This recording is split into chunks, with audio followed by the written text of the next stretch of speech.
नमस्कार मेरे प्यारे शिव भक्तों। आज की इस पावन बेला में आप सभी का एक बार फिर से हृदय की गहराइयों से स्वागत है। जगत पिता भगवान भोलेनाथ की कृपा से आप सभी स्वस्थ, सुरक्षित और शांति से परिपूर्ण हो, यही कामना है। भक्तों, आज की ये वीडियो कोई साधारण चर्चा नहीं है। आज हम उस विषय पर बात करने जा रहे हैं जो हर सच्चे शिव भक्त के जीवन में कभी न कभी अवश्य घटित होता है। ऐसा अनुभव जिसे शब्दों में समझाना आसान नहीं, लेकिन जिसे महसूस किए बिना शिव को समझा भी नहीं जा सकता। आज की इस वीडियो में हम जानने का प्रयास करेंगे कि जब भगवान शिव किसी भक्त पर कृपा करते हैं तो वो कृपा किन किन रूपों में जीवन में दिखाई देने लगती है।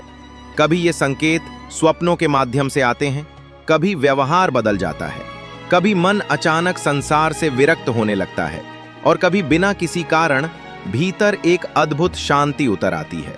इसलिए मेरा आप सभी से विनम्र निवेदन है, जो भी शिव भक्त इस वीडियो को शांत मन से ध्यान पूर्वक और अंत तक देखेगा, वही आज की इस चर्चा के वास्तविक सार को समझ पाएगा।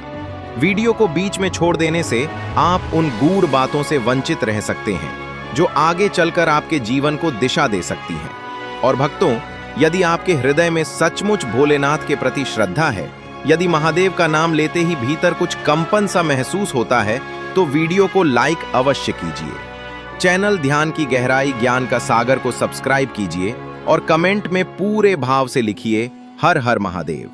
तो चलिए भक्तों, अब बिना अधिक समय लिए आज की इस गढ़ अनुभवपूर्ण और शिव कृपा से जुड़ी यात्रा की शुरुआत करते हैं। श्रद्धा और विश्वास के साथ, बिना किसी दिखावे के, बिना किसी आडंबर के, जब कोई मनुष्य ईश्वर की ओर चलता है, तब उसके जीवन में जो परिवर्तन आते हैं, उन्हें शब्दों में बांध पाना आसान नहीं होता। शिव कोई ऐसे देव नहीं है जिन्हें केवल पूजा की वस्तु बना दिया जाए। शिव तो अनुभव है, शिव तो चेतना है, शिव तो जीवन की उस गहराई का नाम है जहां शब्द भी मौन हो जाते हैं। जब भी हम शिव का नाम लेते हैं, केवल एक शब्द का उच्चारण नहीं करते, बल्कि अपने भीतर की उस शक्ति को स्पर्श करते हैं जो हमें संभालती है, दिशा देती है और कभी कभी बिना बताए ही हमें बदल देती है। अनेक दर्शकों के मन में ये प्रश्न बार बार उठता है कि यदि भगवान शिव हम पर प्रसन्न हैं, यदि वे हमारी ओर देख रहे हैं, यदि उनकी कृपा हमारे जीवन में प्रवाहित हो रही है, तो उसके संकेत क्या होते हैं? क्या कोई ऐसा तरीका है जिससे हम समझ सकें कि शिव की अनुकंपा हमारे जीवन में कार्य कर रही है? ये प्रश्न साधारण नहीं है और इसका उत्तर भी केवल पुस्तकों में सीमित नहीं है। इसका उत्तर अनुभव में छुपा है, जीवन के छोटे छोटे परिवर्तनों में छुपा है, उन मौन क्षणों में छुपा है जहां बिना किसी कारण मन शांत हो जाता है। शिव की कृपा कोई एक दिन में मिलने वाली वस्तु नहीं है, यह जन्म जन्मांतरों का संचय होती है। कभी कभी तो ऐसा होता है कि इस जन्म में मनुष्य कुछ विशेष नहीं करता, फिर भी उसके जीवन में ऐसी परिस्थितियां बनती चली जाती हैं जो उसे शिव की ओर खींचती हैं। वो स्वयं नहीं जान पाता कि उसका मन क्यों बार बार शिव के नाम पर अटक जाता है, क्यों किसी और देवता की अपेक्षा महादेव का स्वरूप उसे अधिक गहराई से छूता है। यही शिव कृपा की पहली अनुभूति होती है, जब बिना किसी प्रयास के आपका मन शिव से जुड़ने लगता है। शिव की कृपा सीमाओं में बंद ही नहीं होती, वो नाम जप से भी मिल सकती है, मंत्र जाप से भी मिल सकती है, सेवा से भी मिल सकती है और कभी कभी तो बिना किसी प्रत्यक्ष साधना के भी मिल जाती है। क्योंकि शिव केवल वर्तमान जन्म को नहीं देखते, वे आत्मा की यात्रा को देखते हैं। पूर्व जन्मों में की गई साधना, सेवा, तप या भक्ति इस जन्म में आकर फलित हो जाती है। इसलिए यह आवश्यक नहीं कि हर कृपा का कारण आपको इसी जीवन में दिखाई दे। बहुत से लोग ये सोचते हैं कि यदि शिव कृपा होगी तो कोई बड़ा चमत्कार होगा, कोई अद्भुत घटना घटेगी। लेकिन सत्य ये है कि शिव की कृपा प्रायः बहुत शांत होती है। वो धीरे धीरे आपके स्वभाव को बदलती है, आपकी दृष्टि को बदलती है, आपकी प्राथमिकताओं को बदलती है। आपको पता भी नहीं चलता और आप वही व्यक्ति नहीं रहते जो आप कुछ वर्ष पहले थे। कई बार शिव कृपा का पहला संकेत शरीर से ही प्रकट हो जाता है। कुछ लोगों के शरीर पर जन्म से ही अपने इष्ट देव से संबंधित चिन्ह होते हैं। ये चिन्ह किसी विशेष स्थान पर हो, यह आवश्यक नहीं। किसी के हाथों में, किसी के आज्ञा चक्र पर, किसी के कंधे, पीठ या छाती पर भी ऐसे चिन्ह देखे गए हैं। ये केवल बाहरी संकेत हैं, परंतु इनका महत्व तभी है जब व्यक्ति का अंतर्मन भी उसी दिशा में प्रवाहित हो रहा हो। केवल चिन्ह होना ही पर्याप्त नहीं, चेतन है। ये भी शिव कृपा का ही एक रूप है। शिव कृपा का एक अत्यंत सामान्य लेकिन गहरा संकेत स्वप्नों के माध्यम से भी मिलता है। जब शिव की ओर से संकेत आने लगते हैं, तब व्यक्ति के स्वप्न बदलने लगते हैं। शिवलिंग के दर्शन, साधुओं के दर्शन, तीर्थों के दर्शन या जप करते हुए स्वयं को देखना, ये सभी स्वप्न व्यक्ति के अवचेतन मन में चल रही शिव चेतना के संकेत होते हैं। यहाँ यह समझना बहुत आवश्यक है कि हर स्वप्न भविष्यवाणी नहीं होता। स्वप्न व्यक्ति की मानसिक अवस्था, वातावरण और चित्त वृत्तियों से भी जुड़े होते हैं। लेकिन जब स्वप्न बार बार एक ही दिशा में संकेत देने लगे, जब उनमें भय नहीं बल्कि शांति और आकर्षण हो, तब समझना चाहिए कि भीतर कुछ परिवर्तित हो रहा है। जिन पर शिव कृपा होती है, वे धीरे धीरे ध्यान की ओर आकर्षित होने लगते हैं। यह आवश्यक नहीं कि वे प्रारंभ में विधिवत ध्यान करें। कभी कभी वे केवल शांत बैठना पसंद करने लगते हैं। उन्हें भीड़ से हटकर एकांत अच्छा लगने लगता है। उनके भीतर की बेचैनी कम होने लगती है।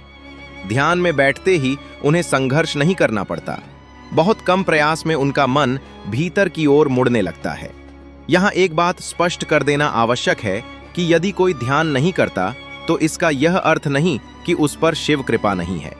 शिव कृपा के लक्षण सभी में समान रूप से प्रकट हों, यह आवश्यक नहीं। किसी में 2 दिखाई देंगे, किसी में 4, किसी में 6।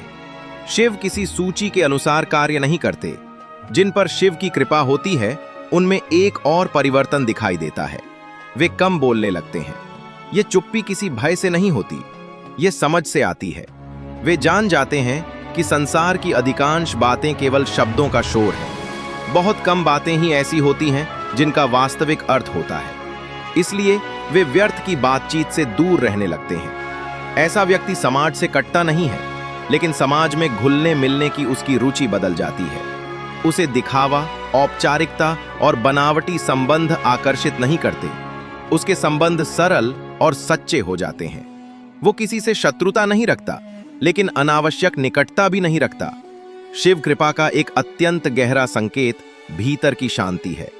ये शांति बाहरी परिस्थितियों पर निर्भर नहीं होती। ये शांति बाजार के शोर में भी बनी रहती है, समस्याओं के बीच भी बनी रहती है। ये वही शांति है जिसे शब्दों में समझाया जा सकता है। ऐसा व्यक्ति कार्यों में धीमा प्रतीत हो सकता है, लेकिन वह आलसी नहीं होता। उसके भीतर की हड़बड़ी समाप्त हो चुकी होती है। वह हर कार्य को तन्मयता से करता है। आधुनिक संसार की दौड़ में यह स्वभाव कई बार गलत समझ लिया जाता है, लेकिन वास्तव में यही स्वाभाविक मनुष्य का स्वभाव है। आज से कुछ दशक पहले जीवन ऐसा ही था। कम साधन, कम गति, लेकिन अधिक शांति। आज हमने गति बढ़ा ली है, लेकिन शांति खो दी है। जिन पर शिव कृपा होती है, वे अनजाने ही उस पुराने प्राकृतिक जीवन की ओर लौटने लगते हैं। ये सब प्रारंभिक संकेत हैं। ये यात्रा यहीं समाप्त नहीं होती। शिव की कृपा जैसे जैसे गहरी होती जाती है, वैसे वैसे जीवन के और भी रहस्य खुलने लगते हैं। जब शिव कृपा मनुष्य के जीवन में गहराई से उतरने लगती है, तब उसका प्रभाव केवल व्यक्ति के भीतर तक सीमित नहीं रहता, बल्कि उसका व्यवहार, उसकी वाणी, उसका दृष्टिकोण और उसका जीवन जीने का तरीका भी बदलने लगता है। ये परिवर्तन कोई अचानक होने वाला विस्फोट नहीं होता, बल्कि ये बहुत शांत, बहुत सूक्ष्म और बहुत स्थायी होता है। ऐसे व्यक्ति को देखकर कोई ये नहीं कह सकता कि ये कोई विशेष साधक है, लेकिन उसके पास बैठते ही एक अलग तरह की स्थिरता और भरोसे का अनुभव होने लगता है। शिव कृपा का एक अत्यंत महत्वपूर्ण संकेत वाणी में दिखाई देता है। जिन पर महादेव की विशेष अनुकंपा होती है, उनकी वाणी में एक अलग ही प्रकार का ओज होता है। ये ओज ऊंचे स्वर में बोलने से नहीं आता, ये भीतर की सच्चाई से आता है। ऐसे व्यक्ति बहुत अधिक शब्दों का प्रयोग नहीं करते, लेकिन जब वे बोलते हैं तो उनकी बात सीधे हृदय तक पहुंचती है। उनकी वाणी में एक चुंबकीय प्रभाव होता है जो सामने वाले को बिना किसी प्रयास के आकर्षित कर लेता है। ये प्रभाव किसी प्रकार की चालाकी या वाक्पटुता का परिणाम नहीं होता। ये उस आंतरिक ऊर्जा का परिणाम होता है जो शिव कृपा से उत्पन्न होती है। ऐसी वाणी में औषधीय गुण होता है। वो किसी दुखी मनुष्य के मन को शांत कर सकती है, किसी निराश व्यक्ति में आशा जगा सकती है। यही कारण है कि कि ऐसे लोगों की बातों पर लोग सहज ही विश्वास करने लगते हैं। यदि ऐसा व्यक्ति ईश्वर का गुणगान करता है, मंत्रों का उच्चारण करता है या भजन कीर्तन में सम्मिलित होता है, तो उसकी वाणी में उत्पन्न ऊर्जा कई गुना बढ़ जाती है। सुनने वाला चाहे होना। ये मोह भंग किसी प्रकार की उदासी या जीवन से पलायन नहीं होता। ये बहुत परिपक्व अवस्था होती है। ऐसा व्यक्ति संसार में रहते हुए भी संसार का नहीं रहता। वो जान जाता है कि ये संसार क्षणभंगुर है। यहाँ कोई भी वस्तु स्थायी नहीं है। ये समझ उसे निराश नहीं करती, बल्कि मुक्त करती है। ऐसे व्यक्ति को मृत्यु का भय नहीं सताता। श्मशान घाट उसे भयभीत नहीं करता, बल्कि उसे जीवन की वास्तविकता का स्मरण कराता है। जहां सामान्य मनुष्य भय और असहजता महसूस करता है, वहां शिव कृपा प्राप्त व्यक्ति को एक गहरी शांति और प्रेरणा मिलती है। वो जान जाता है कि यही अंतिम सत्य है और इसी सत्य को स्वीकार करके ही जीवन को सही अर्थों में जिया जा सकता है। इस मोह भंग का एक परिणाम ये भी होता है कि वो जीवन के प्रति उदासीन हो जाता है कि व्यक्ति के पाप कर्मों में रुचि स्वतः ही समाप्त हो जाती है। वो जानबूझकर किसी गलत कार्य में आनंद नहीं ले सकता। यदि प्रारब्ध वर्ष कोई कठिन परिस्थिति आती भी है, तो वो उसे स्वीकार करता है, उसे भागता नहीं, क्योंकि उसे यह स्पष्ट हो जाता है कि हर कर्म का फल निश्चित है और उससे बचा नहीं जा सकता। शिव कृपा के प्रभाव से व्यक्ति के भीतर सेवा भावना का जागरण भी होता है। ये सेवा केवल मनुष्यों तक सीमित नहीं रहती, बल्कि समस्त प्राणियों तक फैल जाती है। दीन दुखियों के प्रति करुणा, साधु संतों के प्रति आदर और अपने इष्ट देव से जुड़े लोगों के प्रति अपनापन, ये शब्द स्वतः ही उसके स्वभाव का हिस्सा बन जाता है। ये सेवा भावना दो रूपों में प्रकट होती है। एक तो ये कि व्यक्ति निर्जीव सेवा की ओर आकर्षित होता है, जैसे मंदिरों की व्यवस्था, स्वच्छता या किसी धार्मिक स्थल की सेवा। दूसरा रूप ये होता है कि वो प्रत्यक्ष रूप से अपने इष्ट देव की सेवा में संलग्न होने लगता है। कोई अपनी आर्थिक क्षमता से सेवा करता है, कोई अपने समय और श्रम से। सेवा का रूप भिन्न हो सकता है, लेकिन भाव एक ही होता है। शिव कृपा का एक अत्यंत महत्वपूर्ण संकेत जीवन में किसी मार्गदर्शक का प्रवेश है। ये मार्गदर्शक किसी भी रूप में आ सकता है। कोई गुरु, कोई महात्मा, कोई साधु, कोई मित्र या कभी कभी कोई ऐसा व्यक्ति जिससे आप जीवन में पहली बार मिलते हैं, लेकिन वो आपकी वर्षों की जिज्ञासाओं का समाधान कुछ ही क्षणों में कर देता है। ऐसा व्यक्ति आपकी यात्रा में मील का पत्थर बन जाता है। वो आपको कोई नई जानकारी नहीं देता, बल्कि जो भीतर छुपा होता है उसे बाहर लाने में सहायता करता है। ये शिव कृपा का बहुत बड़ा संकेत होता है कि आपको सही समय पर सही मार्गदर्शन मिल जाए। यहाँ ये समझना आवश्यक है कि गुरु या मार्गदर्शक का अर्थ केवल दीक्षा देने वाला व्यक्ति नहीं होता। कभी कभी प्रभु स्वयं किसी साधारण व्यक्ति के माध्यम से भी मार्गदर्शन करा देते हैं। शिव की कृपा की कोई सीमा नहीं होती, कोई निश्चित नियम नहीं होता। वे जिस रूप में चाहें, जिस माध्यम से चाहे, मार्ग दिखा सकते हैं। जब शिव की असीम कृपा किसी पर होती है, तो उसके जीवन में भक्ति से जुड़े दृश्य उसे विशेष आनंद देने लगते हैं। कहीं शिव का कीर्तन सुनाई दे, कहीं भजन हो रहा हो, कहीं साधु संत जयकारा लगा रहे हों, ऐसे दृश्य देखकर उसका हृदय आनंद से भर उठता है। वो भाव विभोर हो जाता है। ये आनंद शब्दों में व्यक्त नहीं किया जा सकता। ये वो अवस्था है जहां आंखें नम हो जाती हैं, हृदय भारी हो जाता है और मन किसी अदृश्य शक्ति के प्रति पूर्ण समर्पण महसूस करता है। ये अनुभव केवल वही कर सकता है जिसने इसे जिया हो।